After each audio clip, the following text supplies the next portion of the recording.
everybody, welcome back to my channel. Today I'm starting my new designer line reviews and I'm going to be looking at the Disney Villains Designer Collection. This collection was released in 2012 from the Disney Store and was really based on the success of the Princess line. So this is the villains in the same type of theme. So we're looking at villains here in a Vogue fashion take. So these are inspired by the Disney villains. And no, they didn't make a doll for every Disney princess villain, but they made 6 villains that are popular in the Disney company, and we'll be taking a look at those. So first in the set that I'm looking at is the Evil Queen. And just as they did the princess slipcovers, we have the designer villains slipcovers here. So the artwork is also done by Stephen Thompson, you know, coming from the success of his successful princess line. So it's basically the same theme, just with villains. So something that's funny with each of these villains, so all 6 have these really funny kind of corny taglines, you know, probably more corny than funny because some of them are kind of just a choice. But with the Evil Queen, her tagline is more evil than queen. So that would make sense why she's not a good queen.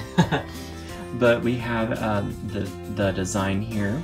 The boxes are also very much the same. They're the same exact thing, just with more dark elements. So the bottom of the box, instead of it being white and gold, it's black and silver.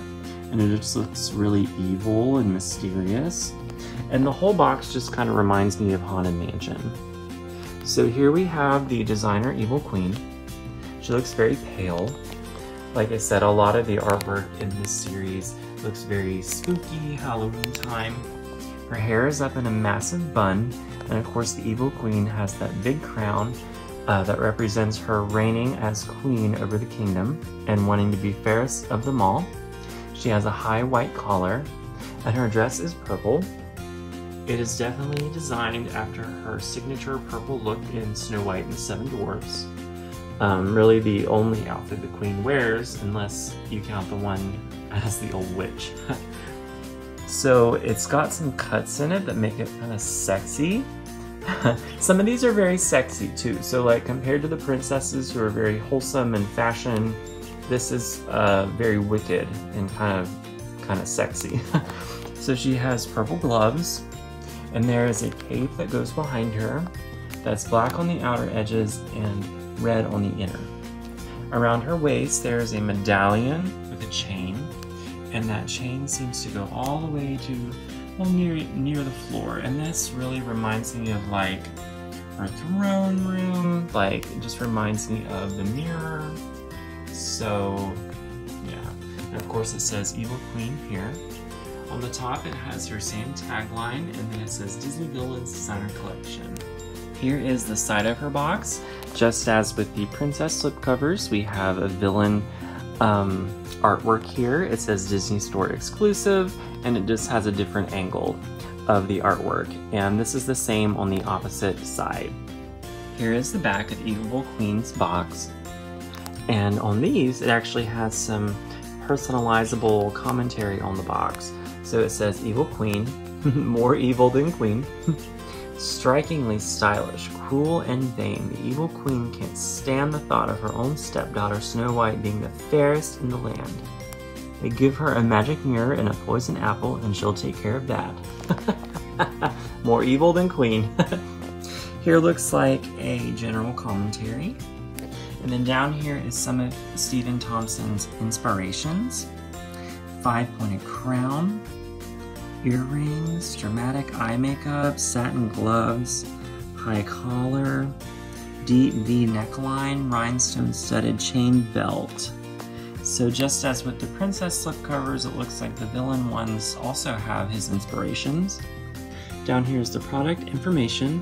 Whenever these came out, they were $79.50 at the Disney Store. Alright, so here we have the slipcover off, and you can probably already see the big differences between the villains and the princesses. Total opposite. So we have the artwork and the actual doll looking side by side here. And we're just going to start from top to bottom and just work our way through the doll. So really, at first glance here, I really think that a lot of this matches very much. Like, there's not much deviation here. What you'll see on the artwork for the villains, like this face, it's very like an impression of the evil queen, you know. But then when we get to the actual doll, you'll be able to recognize that face as, oh, yeah, that's the evil queen. So that happens a lot here with some of these villain dolls, you know. It's not as recognizable as a princess on the artwork. And maybe as the more reviews I do, maybe you guys can notice that. So her hair is in that high evil bun, you know. You can really tell someone's evil by their hairstyle. She has her signature evil queen crown, and it has gems faceted in each point on the crown. So that's very, very nice. Her collar is very high. You know, it definitely shows who's in charge. She has gold earrings on that are dangly, and they sparkle and have like little gems in them. This evil queen face looks very much like the evil queen to me, and they honestly might still be using this face to today.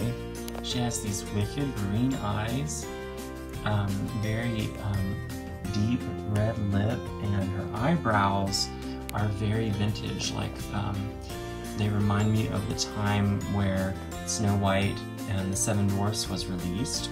So it's very 30s style, and she just looks so angry at the world. Her dress is like a velvet material, and it's like a purple, but if you don't have light on it, then it doesn't look purple. It looks very dark and black.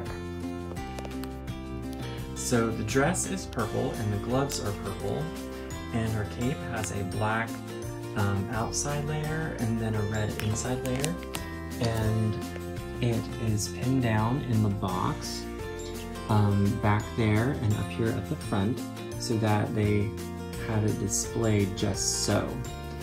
And the cape is actually longer than the dress, so let it focus there.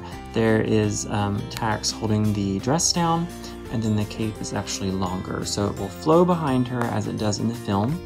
Everyone knows that famous scene whenever she storms down the steps and she's had enough.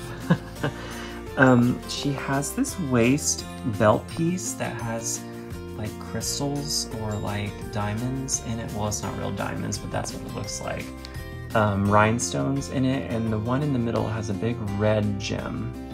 And that reminds me of her mirror. It reminds me of the box that she tries to put Snow White's heart in. It just reminds me of a lot of things. And if you kind of follow it down, then there's these very elegant tassels at the bottom. So on the other side of her, she has her cape displayed behind her. So like one side is in front and then the other side is behind her. Down here at the bottom of her box, it says Evil Queen, and it has little diamonds there. And all of these villain dolls, I think, has something like that on their name plaque. Okay, so here's the back of her box. It has the Evil Queen artwork here. And just like the princesses, it just kind of displays the same thing on the back. And down at the bottom, it says Disney Store Exclusive. And then here we have her certificate of authenticity, which looks a lot different than any of the other certificate of authenticities that we've seen with the Disney Store. So this actually has artwork on her, and it has like the font and everything and the colors. So I have number 3128 of 13,000. Oh my gosh, that's a lot of dolls. I bought these several years after they were released, so I wasn't collecting until 2013, so I missed on the release of these because this was the year before that, 2012. And what I heard is that there were a lot of these left over because there were so many. So what happened with the princess line is that they didn't make enough and people were scalping them, and there were people buying tons of those and reselling them. And then we got to these, and the Disney store made an abundant amount of them, and they just weren't selling as much as the princess ones. So that's what I've heard about this time, but I think that's why the number's so high. Something also, you know, the number 13 is kind of used with evil sometimes, so maybe that's what it is, but that's an awful lot of these dolls. And you know, I really don't see people talking that much about these anymore, so I think they deserve more attention because they are really beautiful. So I got Evil Queen years later. I want to say I paid like $150 for her. So these are usually really affordable and easy to find, except for the Maleficent one. Alright everybody, so that's all the details and just background info about this Evil Queen doll. Stay tuned for the rest of these in the collection. There's 5 more to go. I'm really excited to show you Maleficent and Cruella de Vil. I think they're really big standouts for this set. So let me know what you think of the villain doll that I showed you today, the Evil Queen. And make sure to like, subscribe to my channel, follow me on social media, Instagram and TikTok, to see other views of my collection. And as always, have a magical day. Thanks guys, bye!